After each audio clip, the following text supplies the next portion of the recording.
Bismillahirrahmanirrahim. Assalamualaikum warahmatullahi wabarakatuh.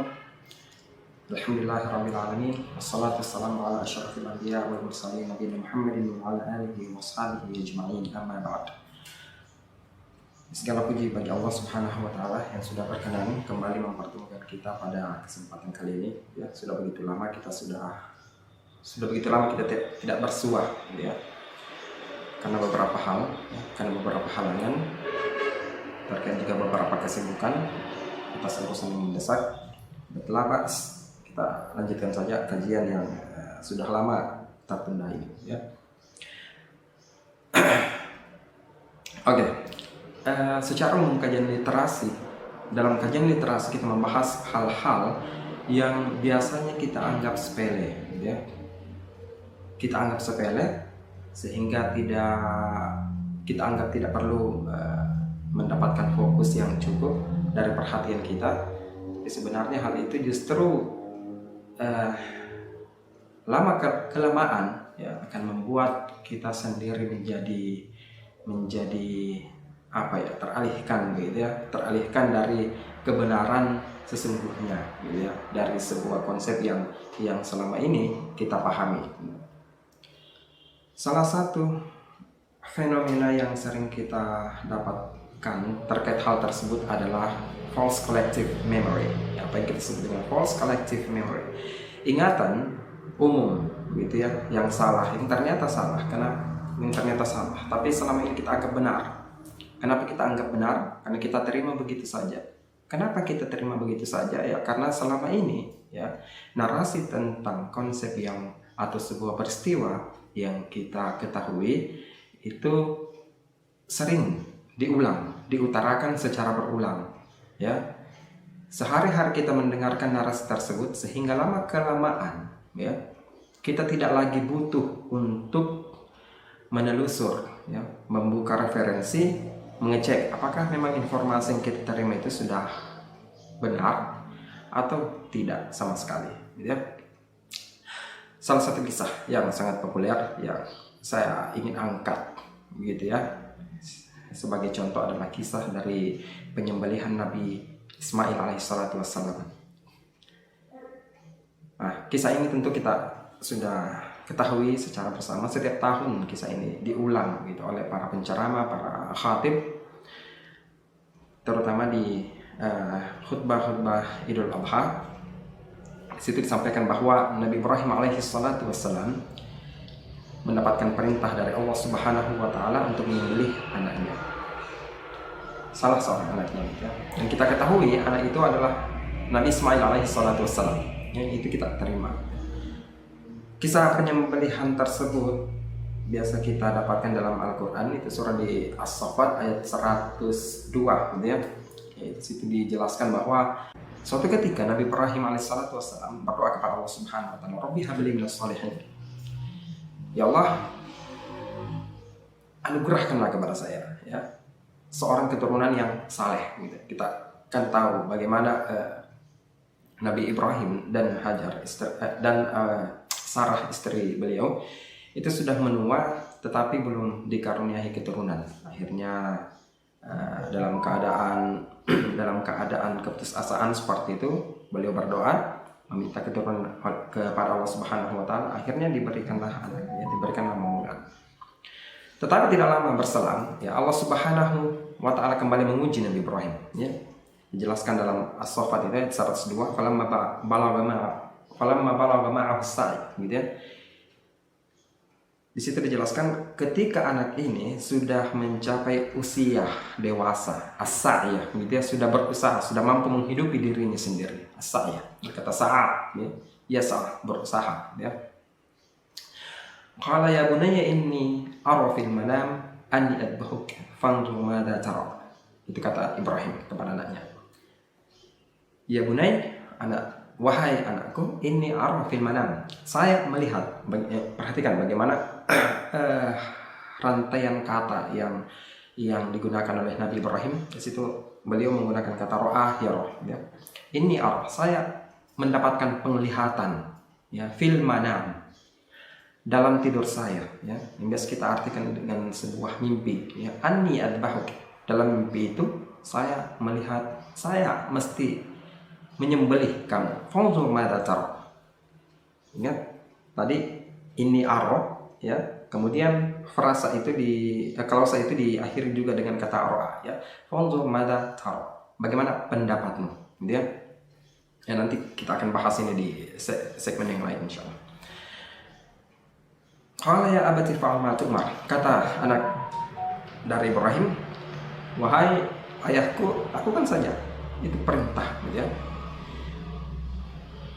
Beliau kan tahu bahwa setiap perintah yang diterima oleh Nabi Ibrahim alaihissalam tentu merupakan wahyu yang diterima dari Allah Subhanahu wa taala, karena berhubung beliau adalah seorang nabiullah, gitu ya.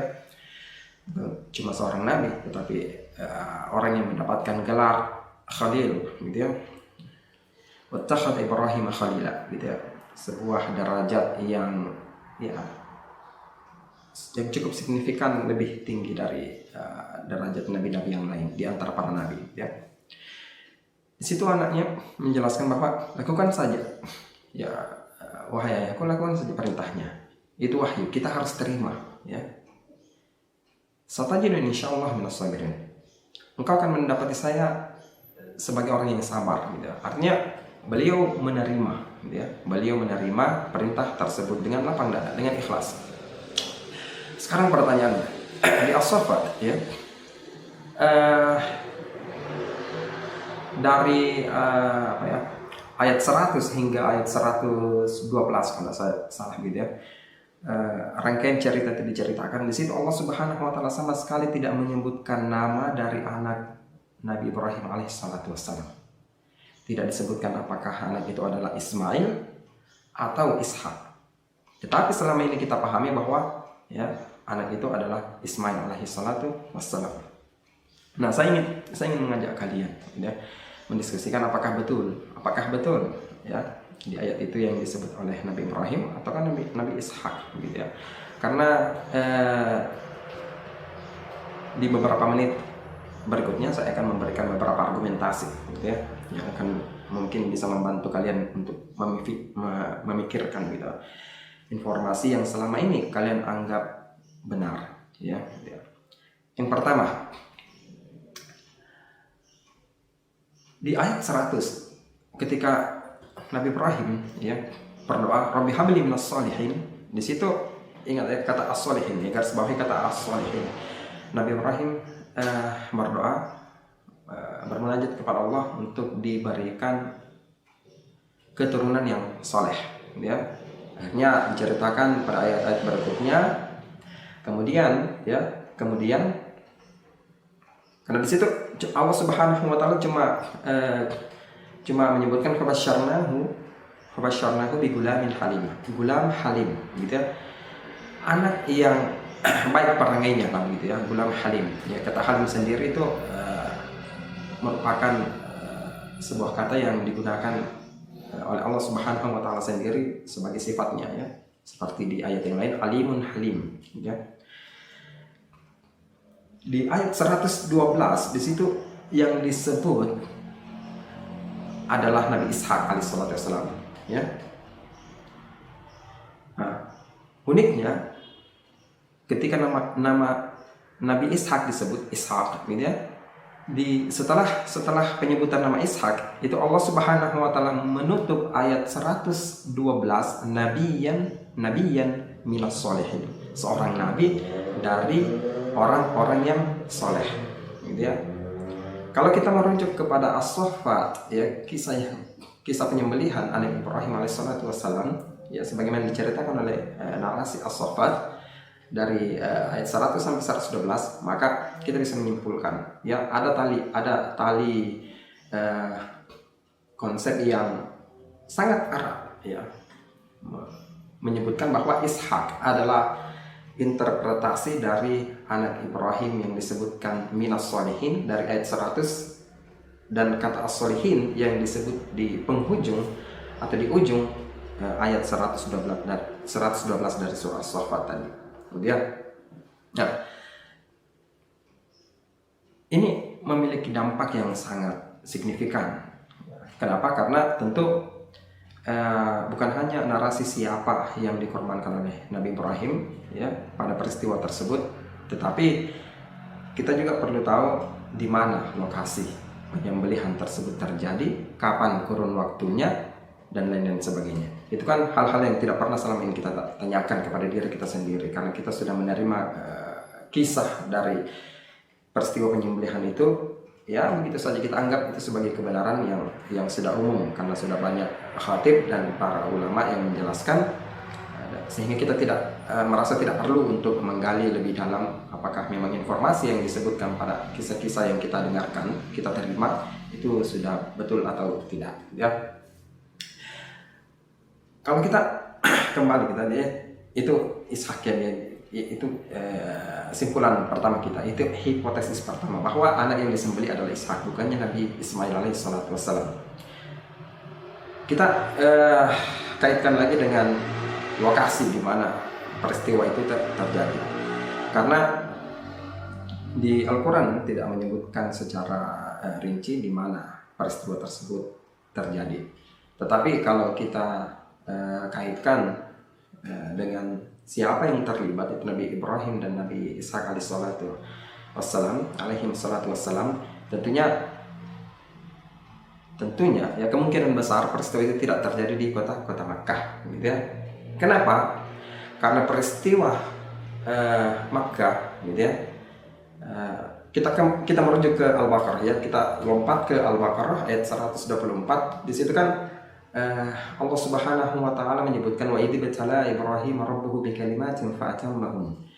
Suatu ketika Nabi Ibrahim, ya, ibtala bala, ya, Allah Subhanahu wa taala uji beliau dengan bikalimatin, kalimat, bukan kalimat ya, seperti yang kita pahami dalam bahasa Indonesia, ya.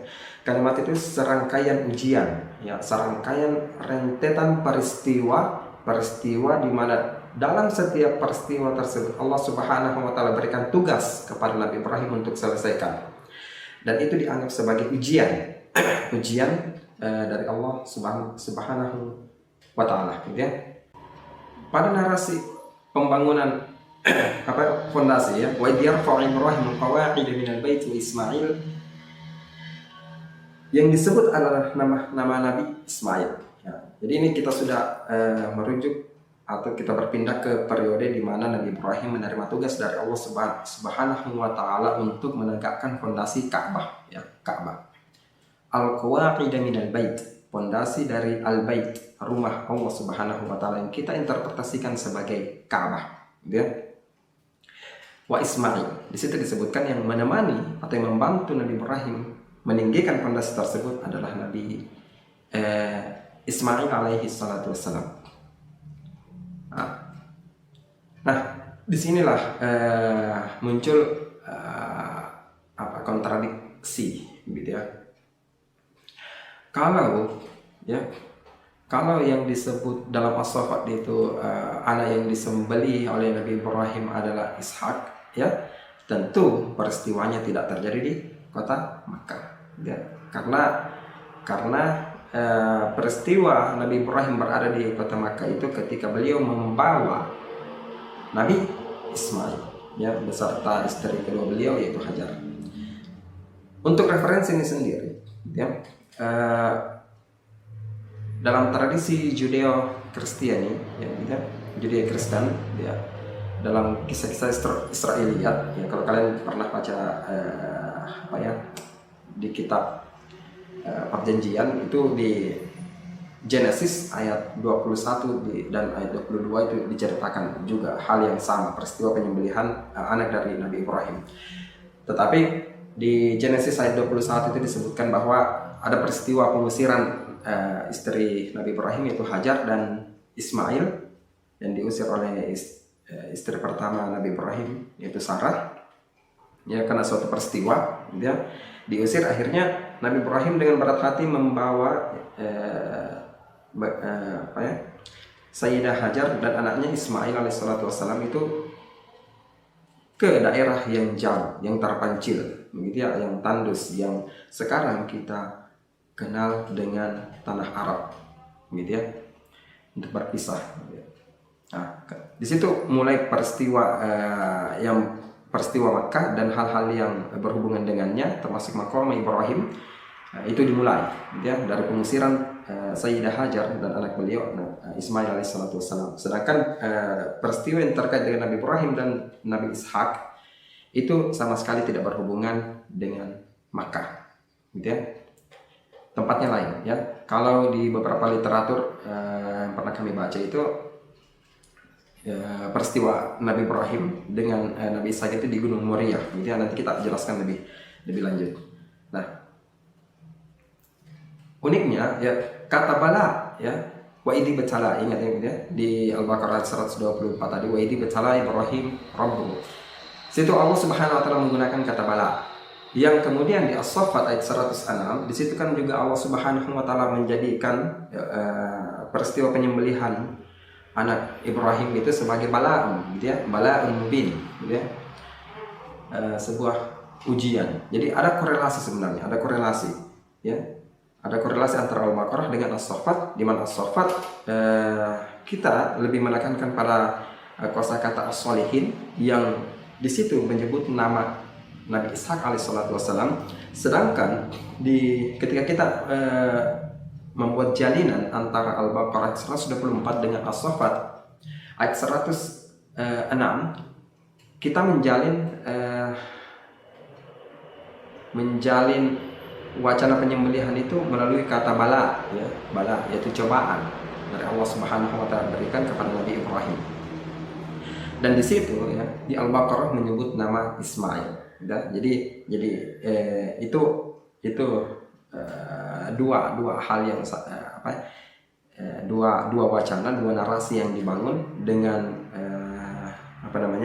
menggunakan metode yang sama, gitu ya, dari maksud atau konsep yang disebutkan di masing-masing ayat dan di masing-masing surah yang kita sudah sebutkan. Nah, sehingga kita sudah tiba pada simpulan kedua bahwa kalau kita mempercayai bahwa anak yang disembelih oleh Nabi Ibrahim alaihissalam adalah Nabi Ishak, maka peristiwanya bukan di Mekkah, ya. Kalau yang disembelih adalah Nabi Ismail alaihissalam, maka peristiwanya terjadi di Mekkah, ya. Karena mengikuti timeline peristiwa di mana pada saat itu Nabi Ibrahim sudah menempatkan istrinya Sayyidah Hajar dan anak beliau Ismail alaihissalam di tanah yang tandus yang hari ini kita kenal dengan kota Makkah, gitu ya.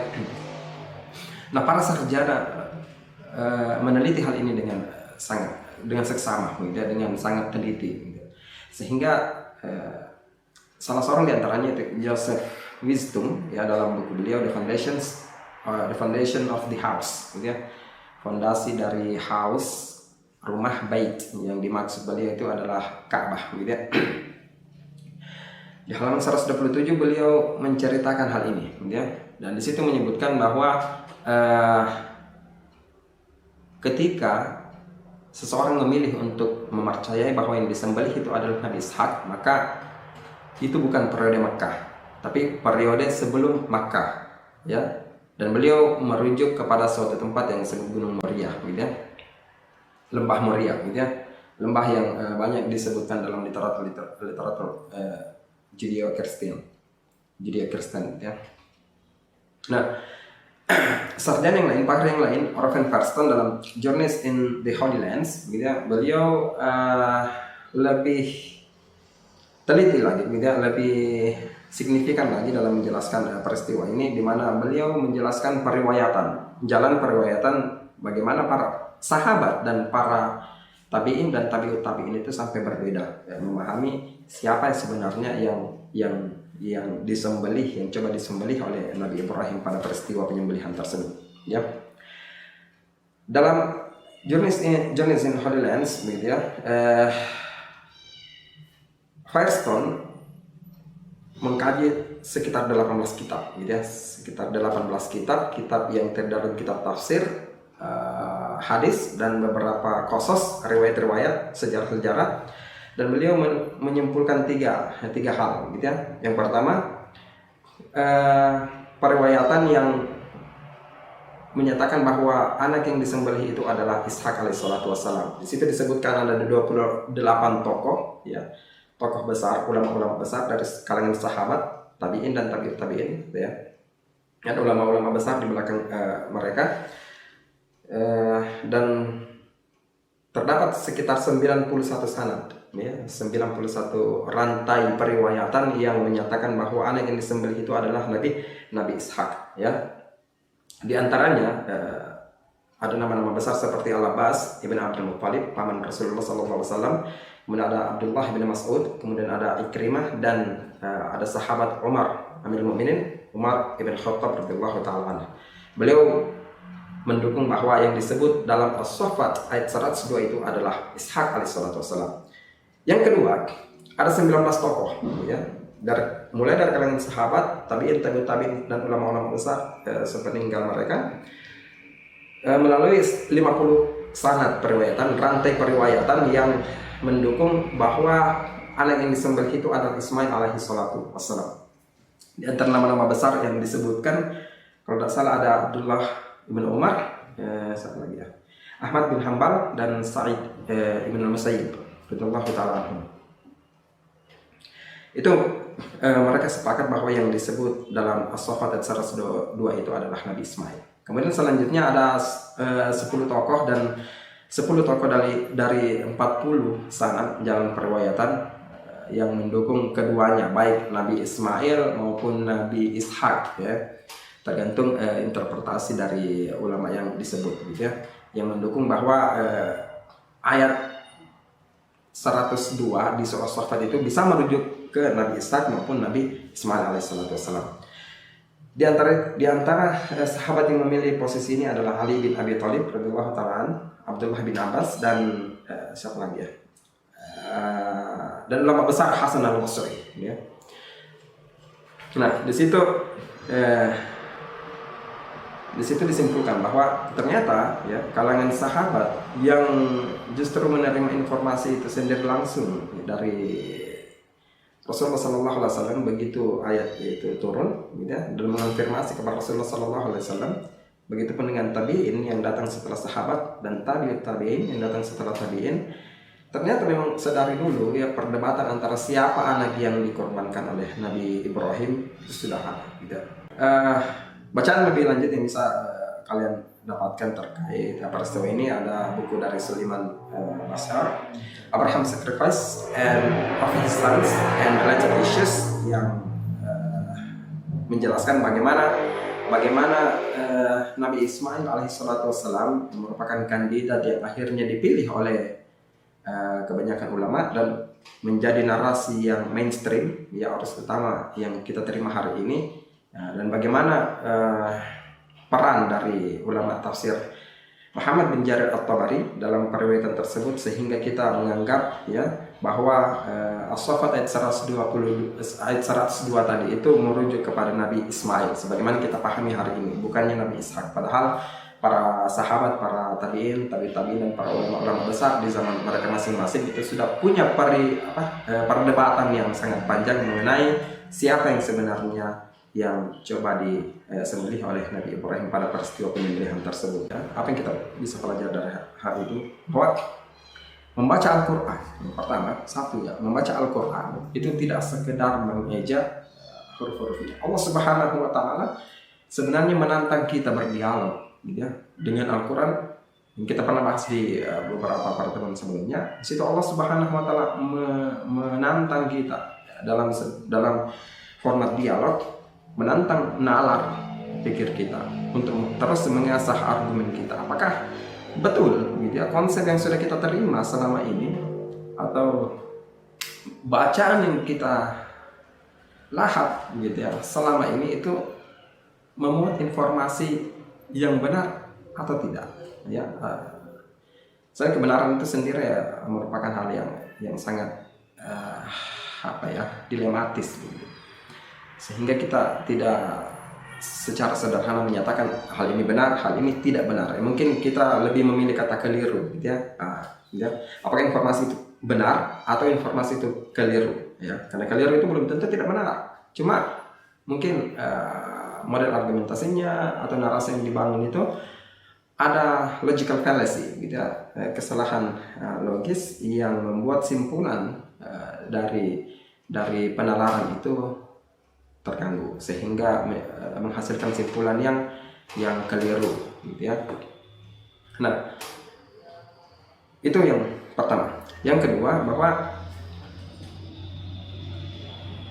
berhati-hati terhadap narasi yang sudah menjadi umum berterima terutama yang berseliweran di masyarakat, ya, karena tidak semua informasi yang diulang diceritakan secara berulang kemudian ditampilkan sedemikian rupa di berbagai macam forum atau di podium, ya, itu merupakan informasi yang sudah utuh dan benar, ya, sudah utuh dan pasti benar. Tidak seperti itu, ya, tidak sesederhana itu.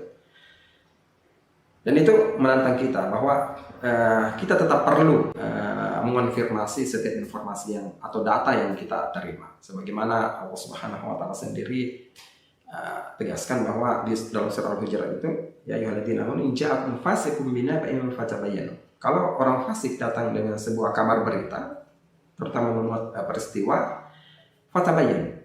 Hal yang pertama kita lakukan adalah tabayyun, ya. Jadi Al-Qur'an sebenarnya, ya, Al-Qur'an itu sangat menghargai argumen-argumen, ya, atau metode-metode logis dan rasional, gitu, ya, dalam pengambilan keputusan. Gitu. Al-Qur'an, ya, itu sendiri, ya. Di banyak tempat Allah Subhanahu wa taala ingatkan, ya, hal yang pertama kita lakukan ketika mau mengambil tindakan, pastikan kalian sudah memahami betul apa yang kalian pikirkan, kemudian pilih metode, ya, atau teknik yang sesuai dengan kaidah-kaidah logis dan rasional. Itu Al-Qur'an sendiri yang sering ingatkan kita. Jadi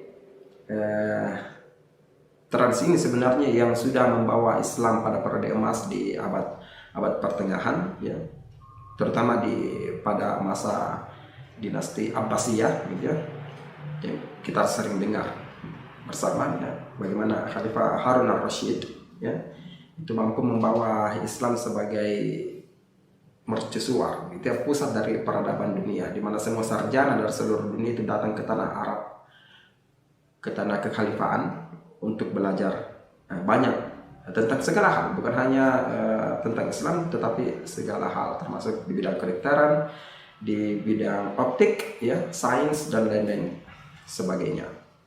Jadi sebagai seorang Muslim, ya, kita tidak perlu meromantisasi bagaimana Islam itu pernah berjaya, ya, di zaman kekhalifahan atau di zaman-zaman sebelumnya, tetapi kita fokus begitu apa yang dilakukan orang-orang pada masa tersebut sehingga Islam itu bisa jaya. Dari yang kita baca, mereka mengembangkan ilmu pengetahuan dan ilmu, gitu, sains, gitu, ya, sehingga kampus-kampus besar itu dan sarjana-sarjana besar itu ada bisa kita temukan di tanah-tanah atau di negeri-negeri daulah-daulah Islamiyah. Itu yang kita lakukan hari ini. Jangan pernah menyerah, jangan pernah merasa bosan untuk terus belajar hal-hal yang baru. Kita perbanyak bacaan kita, jangan membatasi bacaan kita terhadap hal-hal yang kita sukai saja. Ya, maksud kami jangan membatasi bacaan terhadap hal-hal yang ingin kita baca, gitu, ya.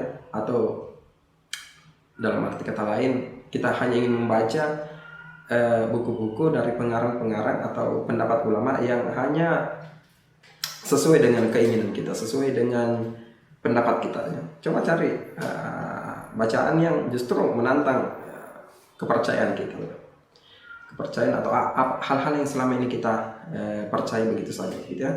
Karena itu akan sangat membantu meningkatkan kualitas literasi kita dan akan membantu kita untuk terus penasaran sehingga proses belajar kita terus berkembang dan tidak berhenti, ya. Insya Allah kita akan membahas hal-hal yang lain di kesempatan berikutnya. Mudah-mudahan Allah Subhanahu wa taala masih memberikan kita kesempatan.